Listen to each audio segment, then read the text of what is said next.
Hong Kong, October 29th. Here is the story of a very unfortunate little boy who got stranded down in old Macau.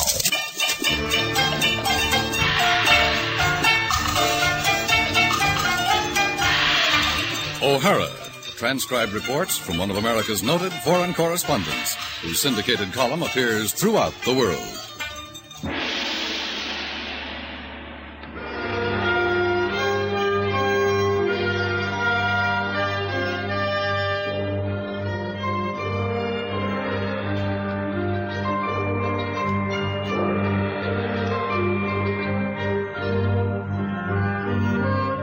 Whenever I feel in the need of a little excitement, or when I find myself becoming bored with Hong Kong, or I'm running short on stories for the column, I make the 35-mile trip to the Portuguese colony of Macau. They call it the Monte Carlo of the Orient, and they boast that if you can't get it in Macau, you can't get it anywhere. A friend of mine lives in Macau. His name is General Yip Kim Chung, and last Thursday I decided to pay him a visit. So a little past 8 in the morning, I was leaning against the rail of the small passenger steamer, watching a school of porpoise racing along in front of the bow. I'd been standing there maybe 5 minutes when he came out of the cabin to join me. Boy, they sure can swim fast, can't they? Huh? Oh, yeah. Yeah, they sure can. How fast do you think they're going now? Oh, maybe 16, 17 knots. Gee. Well, how many miles an hour is that? Now, let's see. That's almost 20, I think. Gee, I sure wish I could swim 20 miles an hour. What would you do if you could? Oh, get in the Olympics and stuff like that. Oh, you want some gum? It's American. No, thanks, son. Not right now. Hey, are you a sailor? No. No, I'm not. Do I look like one? Well, not exactly, but you know all about knots and those porpoises. Well, I used to do some sailing on weekends. A friend of mine had a boat. Gee, that sure must have been fun. Yeah. Hey, will you look at the junks? Boy, hundreds of them. Mm-hmm. They're all fishing.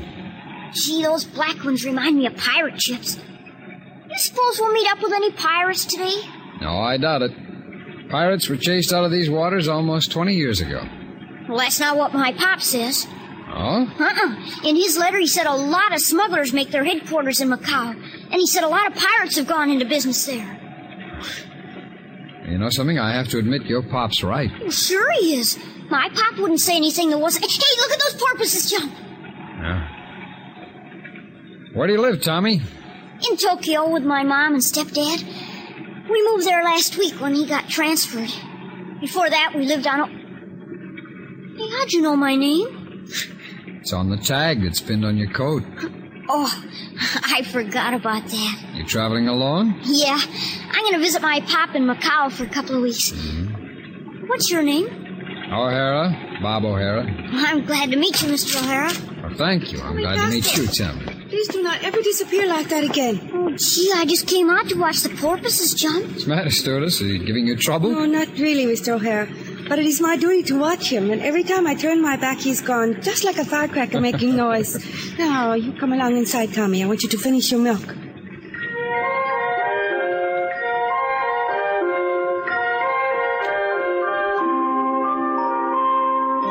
I talked to the boy once more before we rounded the point that marks the entrance to the small harbor of Macau. I learned that his father was a Portuguese national. He had met Tommy's mother while in the States going to college. And then, a few years after Tommy was born, they were divorced. It was just 11 when they lowered the gangplank. I went ashore and stood in line with the other passengers, waiting for the immigration officer to check my passport. Hey, Mr. O'Hara. Yeah, Tommy? Do you know how long this takes? It'll only take a few minutes. You got your passport handy? Sure. Will you see your father anywhere, Tommy? How can I? Gee, it's so crowded. Where exactly did you say for you to meet him? Right here where they look at your passports. Could be waiting on the other side of the entrance gate. No, I told you. He said he'd meet me right here. Well, don't you worry about it, Tommy. He'll show up. Oh, I'm not, Mr. O'Hara. My pop always does everything he says he's gonna do. He'll be here.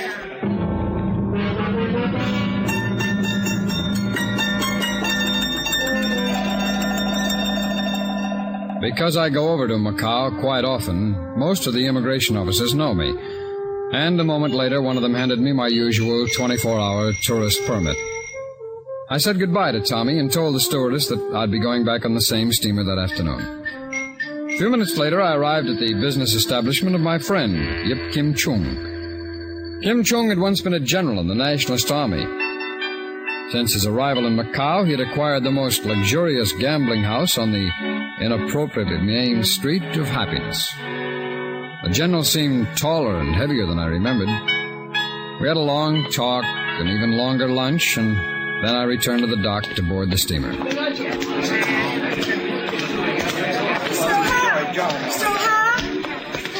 Mr. O'Hara, please. What is it, stewardess? The Castro boy. Tommy? Well, what about him? His father has not yet come to meet him, and he feels very bad. That's a shame. Where's the boy? Over there, against the wall, watching everyone who comes in from the street. I see. Did you try calling Mr. Castro? Several times, but there was no answer. Please see what you can do to help him. Sure. He cannot stay here, in this place.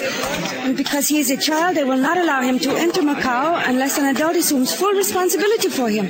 They want him to go back to Hong Kong this afternoon. It will be difficult to make him leave, Mr. O'Hara. I'll take care of it. Hi. Hi. Well, I hear your father must have his dates mixed up. I guess he thinks you're arriving tomorrow instead of today, huh? Oh, no, Mr. O'Hara, he couldn't be mixed up. He bought the airplane tickets and reserved the seat. And in his letter, he said to take this boat today. Well, maybe he's a little absent-minded. Maybe he forgot, Tommy. If you had a son and he was coming to visit you for the first time in 7 years, would you forget? No, I guess you're right, Tommy.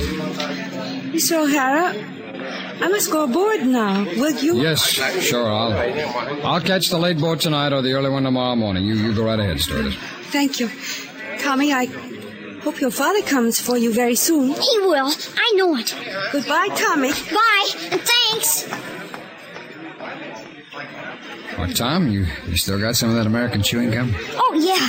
Can I have a stick of it? Okay. Mint or raspberry? I don't really care. Oh, raspberry's the best. Here. Thanks, Donna. Hey, you mind if I sit down there beside you? Oh, no, only it's not very clean. Oh, that's okay. Now, Tommy, we're going to have to figure out something. I guess you know those immigration men don't want you staying here. I won't go back to Hong Kong or any place else. They can't make me. Oh, yes, they could if they wanted to. But we're going to see if we can't fix it so that they don't want to, huh? Well, how? Well, if they'll let me, I'll be responsible for you until my permit runs out tomorrow morning. Well, gosh, Mr. Now, O'Hara. wait a minute, young man. I don't know yet if they'll let me. I'll tell you what, you stay right here and I'll go and ask them. That a deal? Yes, sir. Oh, Tommy, you know what your father does, don't you? I mean, what kind of a job he has? Oh, sure. He's the principal of one of the schools here. Oh? Well, do you know which one? No, Oh, that's all right. Don't worry about it. Now, look, here's what we'll do. I'll call your father's house again, and if he isn't there, we'll find out where he teaches. Okay? Sure, Mr. O'Hara. That'll be okay. I signed the necessary papers and then tried to reach Mr. Castro by phone, but there was still no answer. So, with Tommy's help, we carried his things out to a cab and asked the driver to take us to the Macanese equivalent of the Board of Education. It was in a large stone building. Tommy stayed with the cab while I went inside.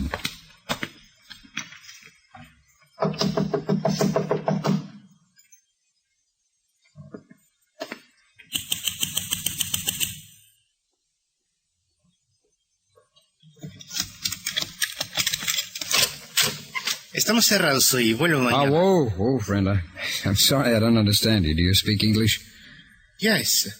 I said we're closed for the day. Come tomorrow. Well, I won't have time tomorrow. I'm leaving for Hong Kong on the early boat. Sorry, sir. Now, wait a minute. Whoa, hold it. Look, all I want is the name of the school where Louis Castro is the principal, the head teacher. You are an American, are you not, sir? Yeah, that's right. Where are you staying? At the Bella Vista. Do you have your passport? Well, sure, but... May I see it, please? Oh, look, don't you understand? All Please, I want is the name sir. of the... All right.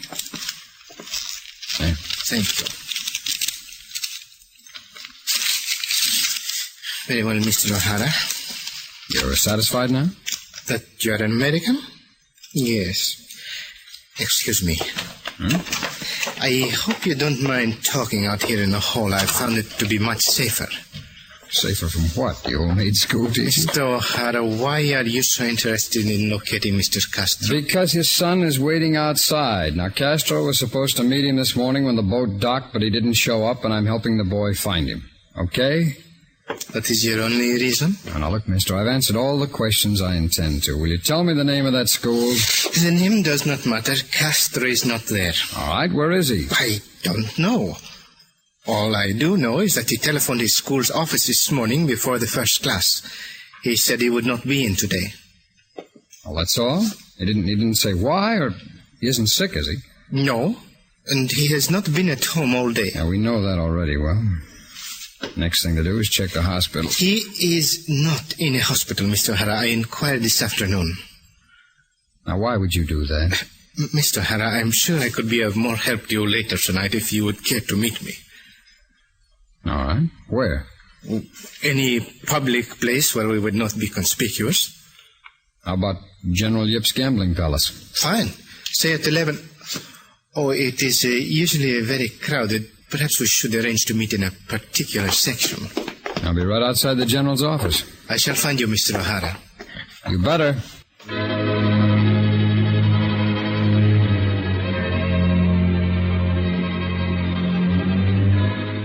I didn't trust the little clerk any more than he had trusted me. And I knew he'd be watching as I walked to the cab, so when I reached it, I had Tommy step out on the curb for a moment. Then we started for the Bella Vista. I was wondering why that clerk had been so cautious when I noticed that Tommy was watching me. I smiled at him and hoped he hadn't realized just how worried I was. There's a terrace dining room with a dance floor, orchestra, and a view at the Bella Vista. And to give our morale a boost, I decided that we should have dinner out there. We'd finished our dessert and were watching the dancers when a waiter approached and handed me a note.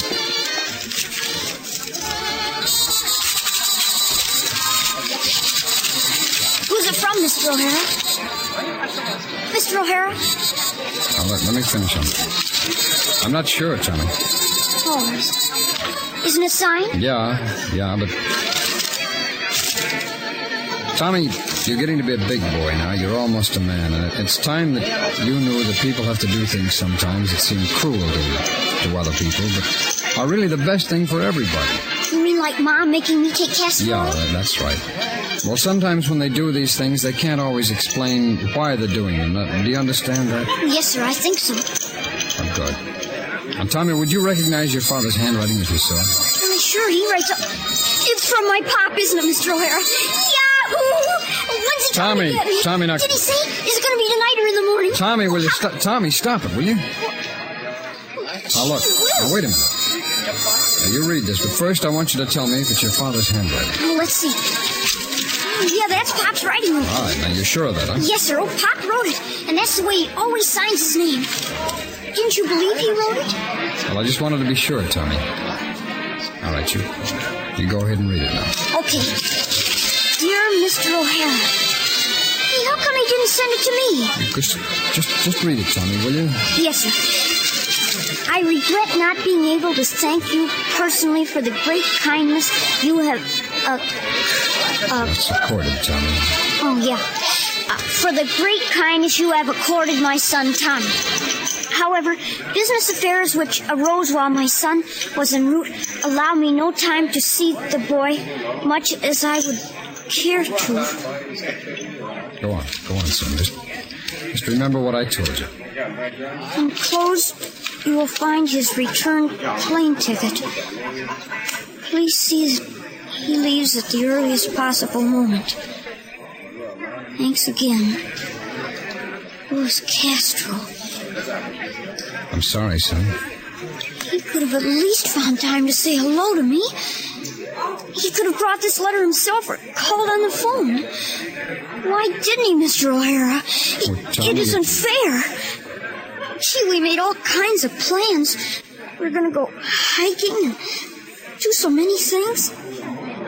So all right, he got busy, but why couldn't he take time out just to see me for a minute? Why, Mr. O'Hara? Why couldn't he?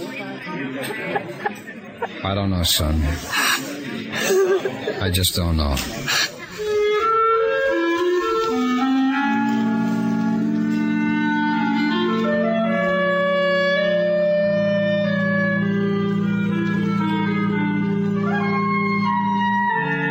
I've been around a long time.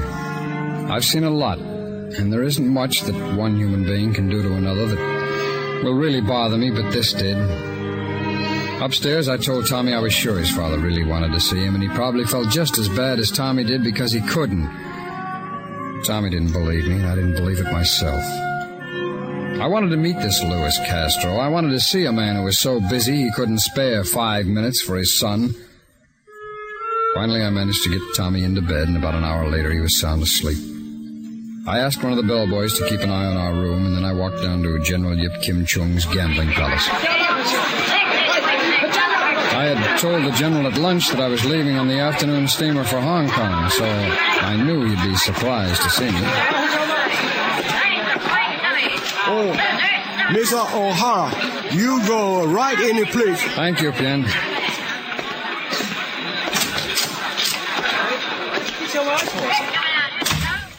No, by my troth, no man who is mortal can possibly be here in this room and in Hong Kong at the same time. So hold, fiend or devil, whatever ye be, and state your purpose, or else I won't buy you a drink. Oh, after that bit of literary murder, you ought to buy Shakespeare one. And how I would like to. What wonderful gutty stuff that man wrote. What a soldier I could have made of him. Well, General, you probably would have. Ah, I see your point. Well, I am glad you're staying overnight. But you should have let me know earlier. We could have arranged something. Here you are, my friend. Thanks. I really didn't know until after I reached the boat that I was going to... Oh, a girl? No, little boy's father didn't show up to meet him. So I'm taking care of him. Oh, where is his father? He's busy.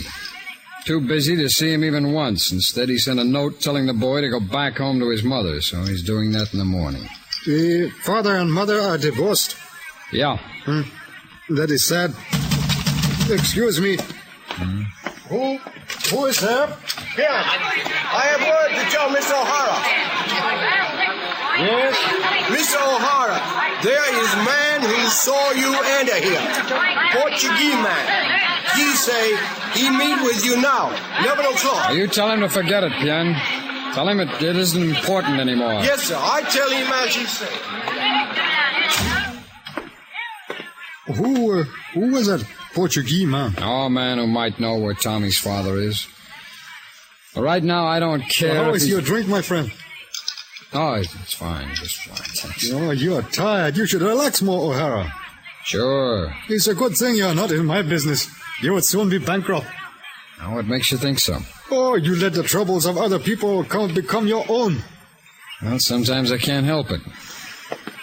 General, how many Portuguese live here in Macau? Last census, 1,204, of which almost 73% favor this house when they play. Well, then you know most of them, huh? Oh, not by their faces, but by their characters and wealth, or lack of wealth. Well, do you know a man named Louis Castro? He's the principal, head teacher for one of the schools here. Oh, I know of the man. To my knowledge, he has never been inside this house. Well, what do you know about him? Only what I have heard. The two sons of my nephew attend his school. My nephew believes that Mr. Castro is a man who should be much respected. Oh, really? Well, I have a story for your nephew. Castro's the man who's too busy to see his own son. Luis Castro? No, I find that hard to believe. Well, I can show you the note he sent me. Oh, I don't doubt your word, O'Hara. But for a man who loves children as Castro does, enough to have made them his life's work, it is indeed strange he would treat his son the way you have described. What was that? Do you not listen when I speak? No, I heard you, General. I heard you fine. What the General had said was an obvious fact, a truth. Yet it hadn't occurred to me because I had wanted to believe only the worst of Luis Castro. I'd started disliking him at the dock when he hadn't shown up to meet Tommy. And this, with the effect the note had had on me, had made me blind to the facts. So blind that someone who didn't want me asking questions about Castro's disappearance had been able to make a first-class fool of me. I looked around the gambling hall a couple of times and then went outside. Pardon, senor. Huh? Are you a doctor? No, I'm not. Oh, excuse me. I must find a doctor. What? A man has been stabbed. He ran on into the gambling palace. I looked down into the street where several people were gathering, and then I started down toward them. Excuse me? Hiya. Will you let me through? Excuse me, please. Here. Don't try to talk. Don't. Yeah. What? Please ask them to call the priest. I will. I'll get him for you. Wait, what you wanted to know? Members of Dragon Society warned Castro. He wouldn't listen. They take him. Now, please, get priest.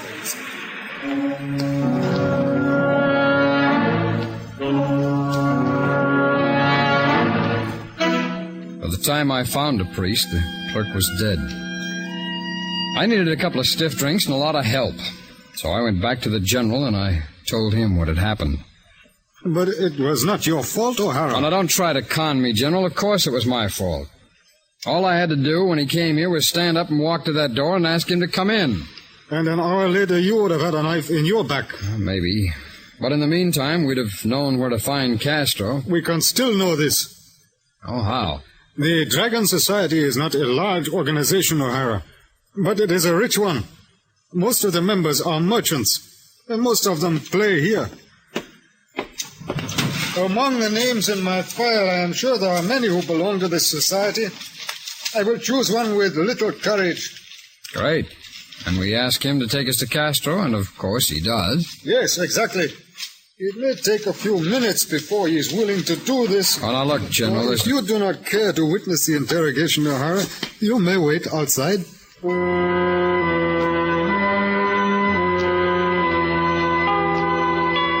I played Fantan, lost a few dollars. Then tried Mahjong and lost a few more. Then Pien, the general's servant, told me it was time to go back into the office. Friend O'Hara, allow me to present another friend of mine. This is Mr. Sun Am Yi.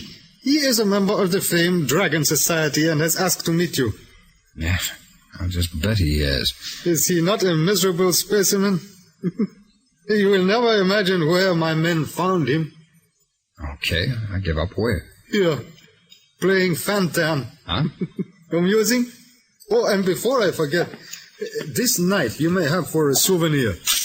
It was his duty to silence the clerk. Oh, he's the boy, huh? Will he talk? Like a magpie. Oh, please. I tell you anything. Please. All right. Where is Castro? He is being held at the Lung Chi. You know where that is, General? Oh, yes. It is a hotel not far from here. Why are you holding him prisoner? What did he do to you? He did nothing to me personally, but to the Dragon Society, he is a dangerous man. Tomorrow, they send him to China. Keep talking, Mr. Sun, please. Yes. Dragon Society members are merchants, traders, do most of business with Red China. If trade with China stopped, we would be bankrupt. Mr. Castro, dangerous man. But why? How could he hurt your trade with China? He is a strong anti-communist. He is teacher. He teaches communism not good. He is respected by many people. They listen to him. They believe what he say. And now he is to be given government post. Who can say what changes he will make? Of course to be made. Perhaps China become angry with us. Then no more trade. Ah. Well, General, I think it's time we call the police. Oh, please, my friend, not the police. Hmm? They would raid Lung Chi's and find only the usual filth. All right, so you're a general, you tell me. I have 10 Koreans working here. They are very tall, very large men. They would welcome the exercise.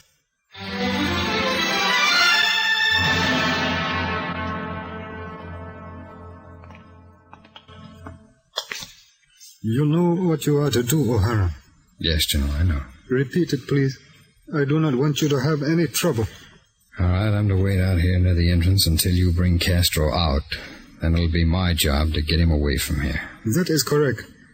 Now, you wait here, O'Hara.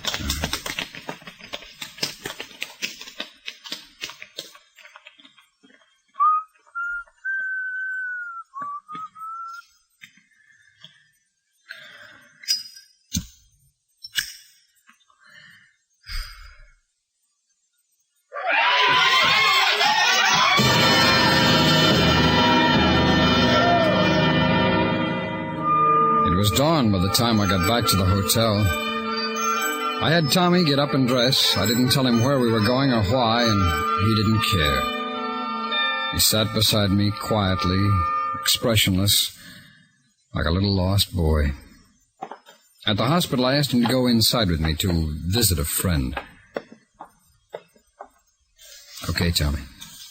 Go on in. Huh? This is my friend's room. You go on in. Okay.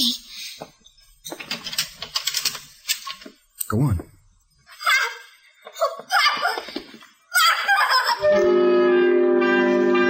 I waited a few minutes, and then I went in to speak to Mr. Castro. He told me he had known the Dragon Society men were after him, and just before they caught him, he had talked to the clerk from the school board. Then he sent the note to me so that Tommy would not become involved. It's funny about kids. In a moment, Tommy had forgotten everything bad that had happened to him. He wasn't lost anymore. I don't think he ever will be again.